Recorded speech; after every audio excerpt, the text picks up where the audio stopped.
जय हिंद एवरीवन। अगर आप पूरे भारत में किसी भी राज्य से हो, आप तैयारी कर रहे हो टीए आर्मी एग्ज़ाम की, आपका सपना है टेरिटोरियल आर्मी में जाने का, तो आज की क्लास आपके लिए रहने वाली है। आज हम बात करने वाले हैं आप सभी के लिए जो एक जीके स्पेशल की सीरीज चल रही है, जिसमें आप सभी के लिए ये क्वेश्चन बनाए गए हैं और बेहतरीन एकदम ज़बरदस्त क्वेश्चन रहेंगे। अगर आप जीके की तैयारी कर रहे हो, अगर आपका कोई भी स्टेट लेवल का एग्ज़ाम है जहाँ पे जीके का पोर्शन पूछा जाता है, तो आप बिल्कुल यहाँ से अपनी जीके बिल्कुल एकदम रेडी कर सकते हो, प्रिपेयर कर सकते हो बिल्कुल एकदम, ठीक है।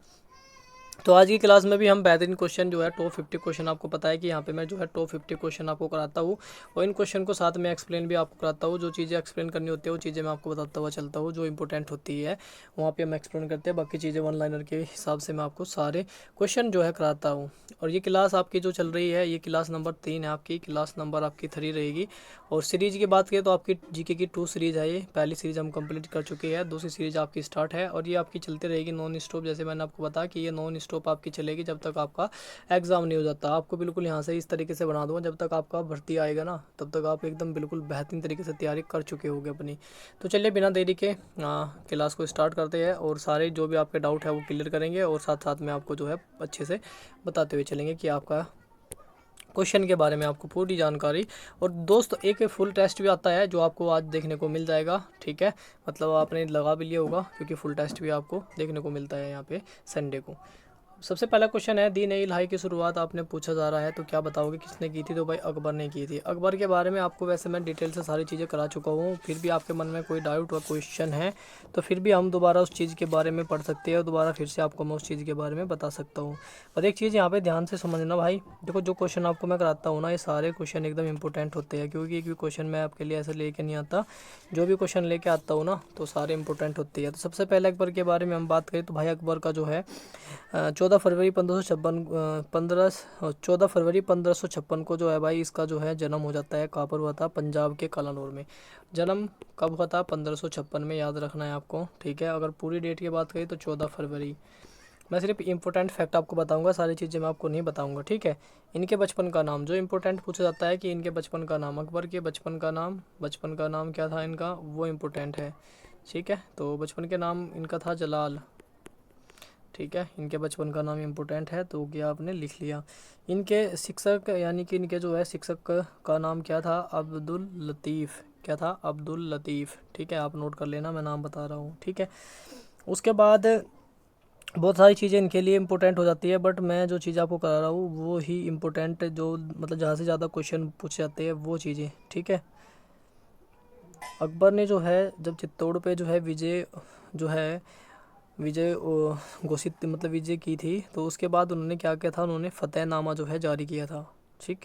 ये एक इम्पोर्टेंट हो जाएगा। उसके बाद फिर अकबर ने जो है गुजरात में जो है एक स्मृति बनवाई थी, फतेहपुर सीकरी में जो है। अकबर ने जो है गुजरात में कौन सी स्मृति बनवाई थी वो लिख लेना एक बार। गुजरात में जो स्मृति बनवाई थी, गुजरात में गुजरात में स्मृति के बारे में लिखे जाए तो इस स्मृति का नाम क्या हो जाएगा भाई? ये विजय स्मृति हो जाएगी। विजय स्मृति इन्होंने बनवाई थी। उसके बाद और भी इम्पोर्टेंट फैक्ट है इनके बारे में, जैसे हम बात करें, उन्होंने जो है फतेहपुर में क्या बनवाया था? फतेहपुर सीकरी में बुलंद दरवाज़ा। क्या बनवाया था उन्होंने? बुलंद दरवाज़ा, फतेहपुर सीकरी में, ठीक है। फतेहपुर सीकरी में इन्होंने जो बनवाया था वो बुलंद दरवाज़ा, ठीक है। बुलंद दरवाज़ा बनवाया था, इम्पोर्टेंट है ये भी, ठीक है। और भी बहुत सारी चीज़ें बनवाई इन्होंने जो है। तो इन्होंने इबादत खाना की स्थापना भी की इन्होंने 1575 में, ठीक। और भी चीज़ें इसके लिए इम्पोर्टेंट है, बाकी वही बात है, सारी चीज़ें नहीं हम डिस्कस कर सकते, जो मेन चीज़ें थी वो मैंने डिस्कस कर ली। उसके बाद आगे बढ़ते हैं और अगला क्वेश्चन देखते हैं। अगले क्वेश्चन की, शाहजहाँ ने ताजमहल की किसकी याद में बनवाया था? ये मुमताज़ महल की याद में बनवाया था शाहजहाँ, ठीक है। शाहजहाँ के बारे में बात करें तो शाहजहाँ का जो जन्म हुआ था वो लाहौर में हुआ था 1592 में। इनका जन्म होता है कहाँ? लाहौर में। और कब होता है? 1592 में इनका जो है जन्म हो जाता है, ठीक है। और इनके बारे में ज़्यादा से ज़्यादा पढ़ा जाए तो भाई इनके बचपन का नाम इम्पोर्टेंट है, खुर्रम। इनके बचपन का नाम जो है इम्पोर्टेंट है, खुर्रम था, ठीक है। इनका राज्याभिषेक जो है 1628 में हो जाता है। कब होता है? 1628 में जो है इनका शाहजहाँ का आगरा में जो है अभिषेक हो जाता है, राज्याभिषेक, ठीक है। उसके बाद जो इनके बारे में पूछा जाए, बाकी चीज़ें भी बहुत सारी इनके बारे में है फैक्ट, क्योंकि इन्होंने जो है दारा एवं औरंगजेब के बीच में जो है 15 अप्रैल 1658 में जो है घरमट का युद्ध भी हुआ था। घरमट का युद्ध इंपॉर्टेंट है, इनके बारे में फैक्ट की बात करें। तो चलिए दोस्तों, इतना काफ़ी है, बाकी चीज़ें आगे बढ़ते हैं। ठीक है, जन्म हो गया और आपको बचपन का नाम याद रखना है, बाकी चीज़ें आपको ध्यान नहीं देनी। औरंगजेब के बाद मुगल साम्राज्य का पतन तेज़ क्यों हुआ था? क्योंकि वहाँ की जो केंद्र जो सत्ता थी ना, वो जो है वीक हो गई थी, कमज़ोर होने लगी थी, इसलिए जो है उसके बाद फिर मुगल का नाम निशान धीरे धीरे ख़त्म हो गया। शिवाजी महाराज किस मराठा वंश के संस्थापक थे? ये मराठा के थे। ठीक है, ये मराठा साम्राज्य के जो है संस्थापक माने जाते हैं शिवाजी महाराज। ठीक है, उसके बाद अगला क्वेश्चन आपकी स्क्रीन पे है, गुरु गोविंद सिंह ने खालसा पंथ की स्थापना कब की थी? ये की थी 1699 में। प्लासी का युद्ध कब होता है भाई? प्लासी का युद्ध होता है 1757 में। ठीक है, इम्पोर्टेंट फैक्ट है और ये चीज़ें मैं आपको बहुत अच्छे से करा चुका हूँ प्लासी के युद्ध के बारे में। तो एक्यूरेट डेट अगर आपसे पूछा जाए तो आप क्या बताओगे प्लासी के युद्ध के बारे में? 23 जून। ये कब होता है? 23 जून 1757 को होता है प्लासी का युद्ध। ये आपको याद रखना है। किस किस के बीच हुआ था? ये हुआ था भाई, अंग्रेज थे एक साइड में और एक साइड में थे बंगाल के नवाब सिराजुद्दौला। ठीक है, उनके बीच में होता है जो है प्लासी का युद्ध, इम्पोर्टेंट है। उसके बाद आता है फिर आपका बक्सर का युद्ध कब हुआ था? बक्सर का जो युद्ध है 1764 में। एक्यूरेट डेट लिखवा देता हूँ मैं आपको साथ में। तो यहाँ पे युद्ध आएगी आपकी 22 अक्टूबर 1764 को जो है ये हो जाता है बक्सर का युद्ध। ये किस किस के बीच हुआ था? ये हुआ था बंगाल के नवाब मीर कासिम और इसके साथ थे अवध के नवाब सिराजुद्दौला और मुग़ल शासक शाह आलम थे द्वितीय, और एक साइड में थे अंग्रेज। ठीक है, एक साइड में 3 थे, एक साइड में अंग्रेज थे। अंग्रेजों ने तीनों सेनाओं को हरा दिया था और अंग्रेज जो है जीत गए थे। ठीक है, अगला क्वेश्चन आपकी स्क्रीन पर आ चुका है। भारत में अंग्रेजी शिक्षा की नीति से कौन जुड़ा है? ये में काले हो जाएगा। 1857 के विद्रोह की शुरुआत कहाँ से मानी जाती है? मेरठ से मानी जाती है। कहाँ से? मेरठ से हुई थी। 1857 के विद्रोह में झांसी का नेतृत्व किसने किया था? और रानी लक्ष्मीबाई जी ने किया था। झांसी से जो है नेतृत्व रानी लक्ष्मीबाई। 1857 के विद्रोह में कानपुर से नेतृत्व किसने किया था? नाना साहब ने किया था कानपुर से। भारतीय राष्ट्रीय कांग्रेस की स्थापना कब हो जाती है? 1885 में। कब हो जाती है? 1885 में। भारतीय राष्ट्रीय कांग्रेस के प्रथम अध्यक्ष कौन माने जाते हैं? WC बनर्जी। WC बनर्जी जो है वो पहले अध्यक्ष माने जाते हैं कांग्रेस के। ठीक है, और अगला क्वेश्चन है आपकी स्क्रीन पे, बंग भंग कब हुआ था? ये 1905 में हो जाता है। स्वदेशी आंदोलन किस घटना के विरोध में शुरू हुआ था? ये बंग भंग जो था इसी घटना के विरोध में शुरू किया गया था और ये कब? 1905 में। मुस्लिम लीग की स्थापना कब हो जाती है? ये 1906 में हो जाती है। होम रूल आंदोलन कौन से प्रमुख रूप से जुड़े हैं? इसमें कौन कौन हो जाएंगे? होम रूल आंदोलन में किस किसने भाग लिया था? एक तो एनी बेसेंट थी और बाल गंगाधर तिलक जी थे। इन दोनों ने जो है वो होम रूल आंदोलन में जो है भाग लिया था, प्रमुख रूप से जो जुड़े थे। जलियांवाला हत्याकांड कब हुआ था? ये 13 अप्रैल 1919 को हो जाता है। इसके बारे में तो बताने की जरूरत नहीं पड़ेगी, कोई ऐसा भाई नहीं होगा जो इसके बारे में ना जानता हो। ठीक है, चलिए उसके बाद हाँ एक चीज़ आपको मैं बता देता हूँ, क्योंकि अभी क्वेश्चन ऊपर आ रहे थे तो मैं आपको साथ साथ में करा देता हूँ कंप्लीट। अभी मैंने ऊपर ये चीज़ें डिस्कस करी थी ना कि किसने कहाँ से जो है नेतृत्व किया था। तो सबसे पहले यहाँ पे लिख लो दिल्ली से, मैं आपको लिखवा देता हूँ अभी साथ साथ में। ठीक है, दिल्ली से किसने नेतृत्व किया था वो भी लिख लो साथ साथ में। ठीक है, मैं सारे फैक्ट आपको लिखा देता हूँ अभी। दिल्ली से किया था भाई बहादुर शाह और बख्त खान ने। ठीक है, बहादुर शाह थे जिन्होंने जो है बहादुर शाह थे और बख्त खां। ठीक है, इन्होंने किया था भाई नेतृत्व दिल्ली से। लखनऊ से बात करें, लखनऊ से किसने किया था? लखनऊ से किया था बेगम हजरत महल ने। लखनऊ से भी लिख लेते हैं साथ साथ में। जो इम्पोर्टेंट है मैं आपको वही लिखवा देता हूँ। ठीक है, जो क्वेश्चन आपको 100% मिलेगी क्वेश्चन देखने को। बेगम हजरत महल, बेगम हजरत, ठीक है, बेगम हजरत महल हो जाएगी। उसके बाद फिर हो जाएगा आपका झांसी से मैंने बता दिया। फैज़ाबाद से मौलवी अहमदुल्ला हो जाएगा। उसके बाद जो है इलाहाबाद, इलाहाबाद का है फिर इम्पोर्टेंट। इलाहाबाद से किसने किया था? इलाहाबाद से किसने किया था भाई? इलाहाबाद से लिख लो किसने किया था। इलाहाबाद से हो जाएगा आपका जो है लियाकत अली। लियाकत अली, लियाकत अली हो जाएगा भाई आपका राइट आंसर। ठीक है, उसके बाद फिर हो जाएगा आपका जगदीशपुर से किसने किया था, कुंवर सिंह ने किया था। ठीक है, बरेली से खान बहादुर ने किया था। ये आपके जो भी थे मैंने सारे आपको किसने कहाँ से नेतृत्व कराया वो मैंने आपको सारे करा दिए जो कि इम्पोर्टेंट है आपके लिए। ठीक है, चलिए उसके बाद आगे बढ़ते हैं। अगला क्वेश्चन आपकी स्क्रीन पे, असहयोग आंदोलन किसने शुरू किया था, ये महात्मा गांधी ने किया था। दांडी मार्च कब शुरू हुआ था, ये 12 मार्च 1930 को शुरू हो जाता है।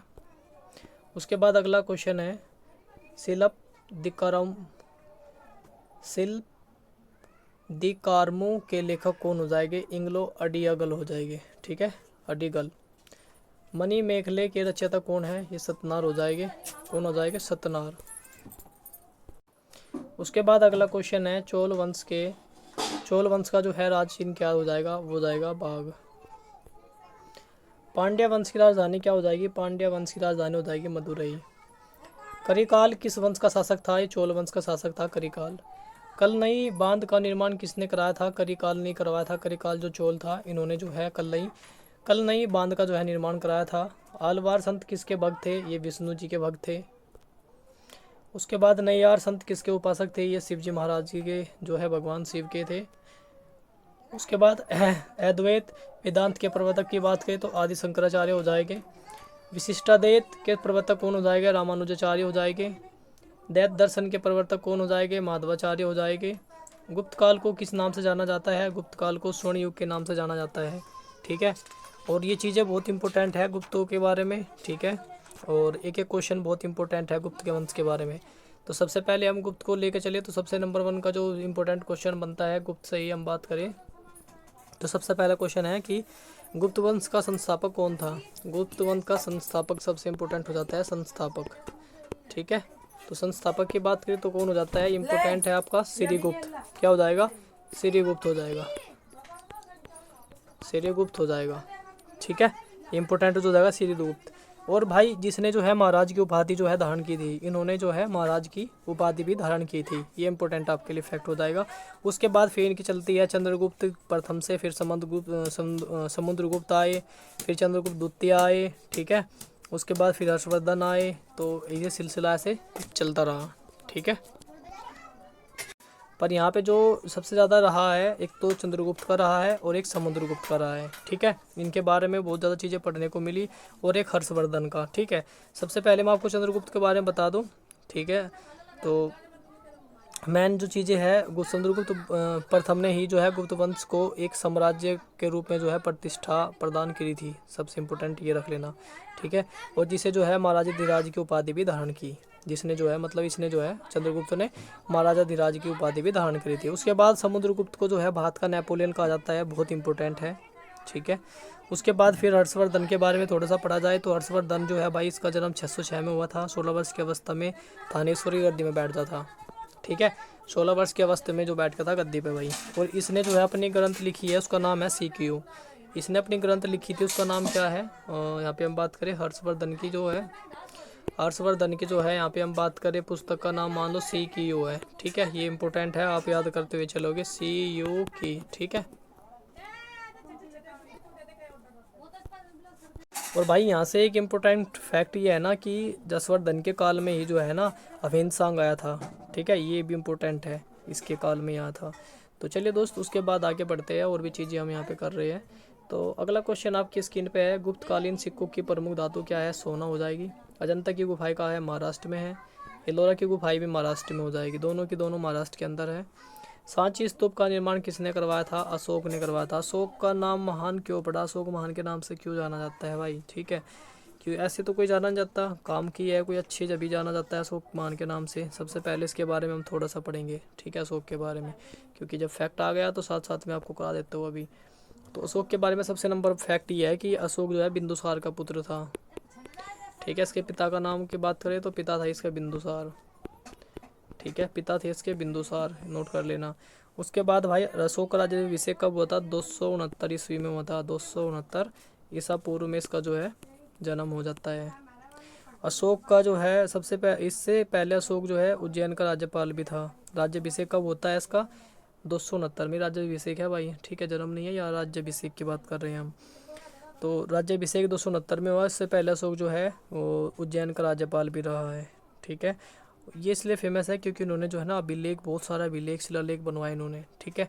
ये इंपॉर्टेंट इनके बारे में हो जाता है। जैसे कि बात करें पुराणों में जो है अशोकवर्धन तथा दीपवंश में करमौली कहा गया है। अशोक को जो है पुराणों में जो है ना अशोकवर्धन कहते हैं, और दीपवंश में जो है इसको करमौली भी कहा जाता है। अशोक के 13वें अभिलेख में जो है कलिंग युद्ध के बारे में भी है जानकारी मिलती है। जो इन्होंने अपना 13वां अभिलेख लिखा, जो 13वें नंबर का था, 13वें नंबर का अभिलेख, उसमें जो है कलिंग युद्ध हुआ है ना, उसके बारे में विस्तार से इन्होंने जो है वर्णन भी किया है, ठीक है।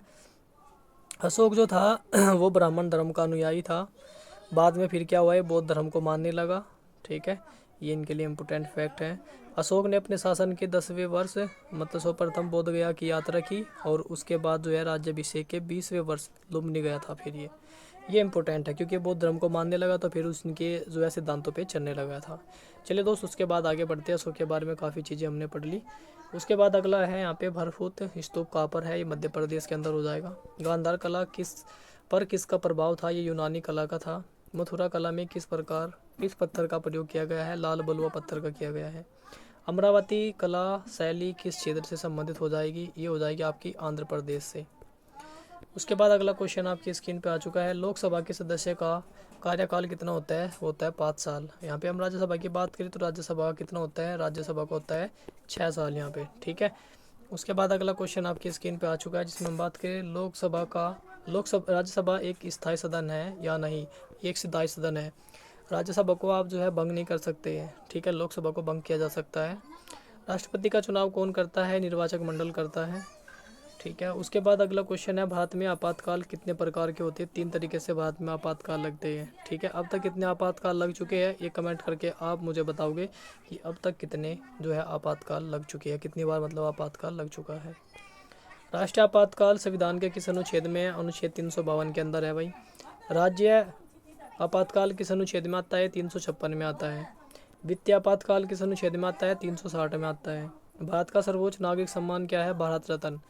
यहाँ पे पूछा जाए सिविलियन के लिए जो मिलने वाला सर्वोच्च नागरिक सम्मान है वो है भारत रत्न।